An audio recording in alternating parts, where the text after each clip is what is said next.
Frères et sœurs, il y a dans cette liturgie du dimanche comme quelque chose qui vient un petit peu s'entrechoquer, puisque dans la première lecture, nous voyons la primitive Église soumise à des soubresauts, à des tensions, et on en voit justement Paul, Barnabé, envoyés par les apôtres, pour ramener, je dirais, la paix, puisque certaines personnes sont venues semer le trouble. Rien de nouveau sous le soleil, nous savons aussi que cela arrive dans toutes les communautés. Il y a des personnes non mandatées qui viennent semer le trouble, et cela, en fait, provoque, je dirais, un sentiment de malaise. Là, c'était des questions rituelles, de pratiques religieuses extérieures. Est-ce que la religion consiste en des tenues, en des vêtements, de la nourriture, en des circoncisions? Tout cela agitait cette primitive Église issue de la tradition juive, dont nous sommes d'ailleurs les héritiers et nous les honorons aussi, mais il fallait aussi qu'il y ait quelque chose qui ouvre à l'universalité. On voit bien que l'Esprit Saint la soufflait déjà. Mais il y avait une absence de paix.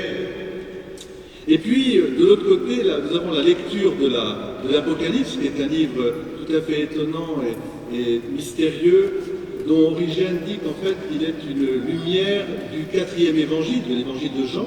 Si on veut bien comprendre l'évangile de Jean, il faut commencer par bien lire l'Apocalypse. Nous, on a l'impression que l'Apocalypse est à la fin. Mais lui, en fait, il nous dit que l'Apocalypse est comme une vision allégorique, une vision, je dirais, avec bien sûr ce caractère imagé, de ce temps présent. Parce que nous sommes dans un temps présent marqué par la résurrection, c'est-à-dire que nous sommes déjà dans ce royaume instauré par le Christ, royaume de justice et de paix. Et comment est-ce qu'on appelle la cité sainte, la Jérusalem céleste? Eh bien, en hébreu, vous savez que Jérusalem, ça veut dire cité de la paix. Et lorsque la Jérusalem céleste vient s'établir, eh bien, au contraire de tous ces soubresauts et ces tremblements divers et variés, il y a cette paix de Dieu qui vient. Je vous laisse la paix, je vous donne la paix, non pas comme le monde la donne, mais cette paix qui vient de Dieu. Est-ce que cela veut dire que cette paix à laquelle nous aspirons tous et qui est un bien de la société, une société normalement constituée, eh bien, cherche la paix? Est-ce que cette paix de la société civile, par exemple, serait contraire à la paix instaurée par le royaume de Dieu, ici-bas, le Christ mort et ressuscité? Non, ce n'est pas antinomique, mais il y a comme un aspect qui doit être, je dirais, révélé, donné, gratuit aussi. La paix de Dieu surpasse la paix des hommes. Pourquoi? Parce que, comme vous l'avez très bien dit, cher maître, à l'instar de Saint-Yves de Tréguier, il y a comme à la suite de la Pax Romana, une Pax chrétienne qui s'est établie, et je vous rappelle que justement Saint-Yves avait les deux, si je puis dire, diplômes canoniques des canons de la juridiction civile et juridiction aussi ecclésiastique.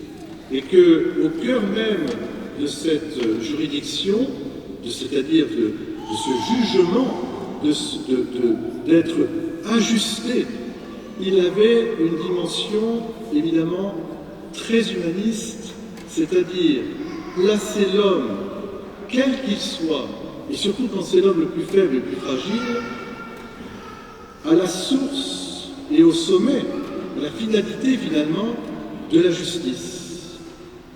Pour que la paix puisse s'établir, il faut que la justice soit rendue.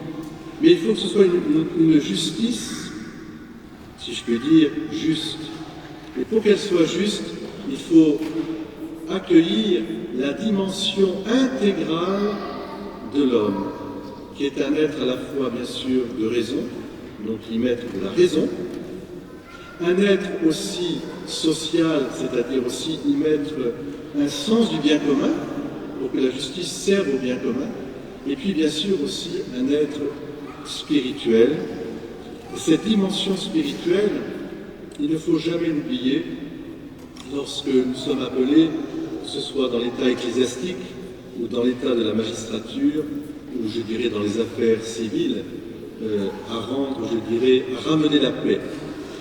Parce qu'il y a des paix qui sont des fausses paix, parce que précisément, soit elles négligent le bien commun, et elles aplatissent ce bien commun, parce que finalement, il n'y a plus que des droits, il n'y a aucun devoir. Et puis, il y a des paix qui peuvent être aussi tyranniques, parce que c'est la paix du plus fort, au fond, qui impose.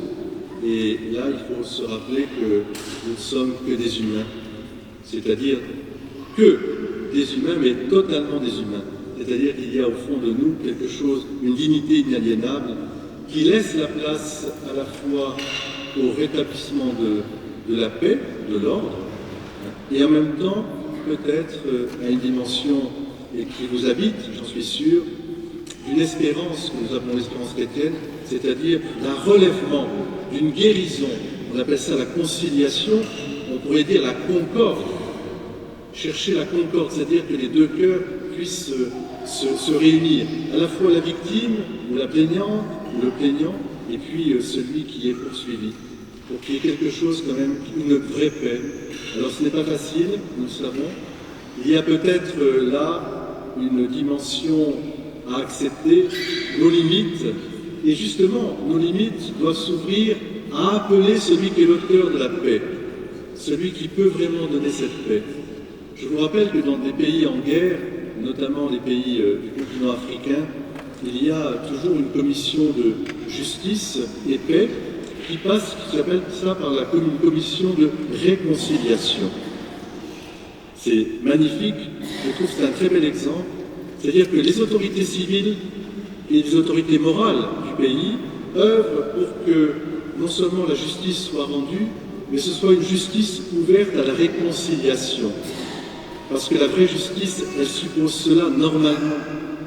Puisque si la justice a été rendue, alors la paix redevient.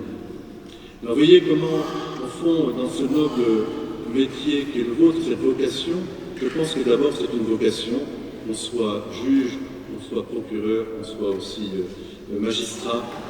Ce sont des vocations comme la vocation aussi sacerdotale, c'est-à-dire que la vocation aussi de parent.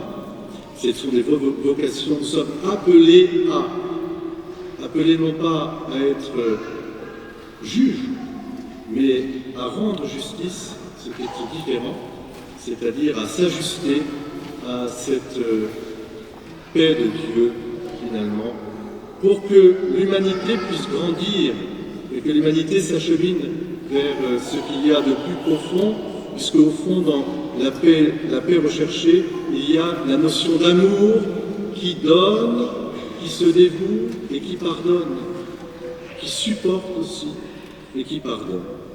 Voilà. Alors évidemment, peut-être ces quelques mots peuvent sembler bien loin de l'atmosphère de notre société, mais je ne le crois pas.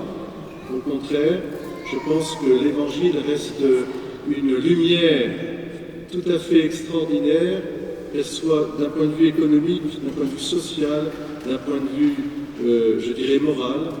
Il y a à annoncer vraiment, à être témoin de cet Évangile, en le pratiquant bien sûr dans notre cœur, chacune et chacun d'entre nous déjà, par l'exemple, et ensuite, en n'ayant pas peur de s'appuyer sur. Alors, mon dernier mot, c'est celui du Christ. Le Christ, en partant, il nous dit « Je ne vous laisse pas seul, je vous envoie un défenseur, un avocat. » Quel avocat? L'Esprit Saint. Et peut-être, je puis me permettre, en respectant bien sûr vos convictions et votre vie, ce supplément d'âme, ce qui fait qu'il y a une certaine légèreté dans le sérieux avec lequel nous devons vivre notre vie, et spécialement dans cette noble vocation de la magistrature, eh bien je pense qu'il y a à laisser une place à l'Esprit de Dieu. Et l'appeler, c'est-à-dire avant toute considération, avant toute chose, peut-être nous dire à l'intérieur sans en faire état, bien sûr. Seigneur, avec le patronage de Saint-Yves, que je puisse moi aussi considérer que j'ai besoin d'un défenseur. Je peux être le défenseur, au noble sens du terme, des autres, mais j'ai besoin de toi, Seigneur.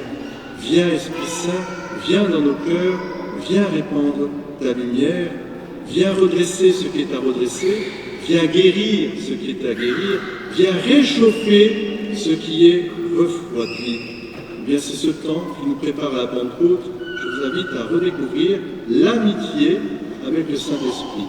Le bienheureux Père Marie-Eugène, qui est le fondateur de notre âme de vie, appelait justement le Saint-Esprit mon ami.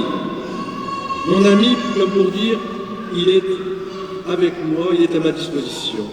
Viens, Saint-Esprit, viens, Esprit de paix, viens, Esprit de justice, viens, Esprit aussi de réconciliation. Au nom du Père et du Fils et du Saint-Esprit. Amen.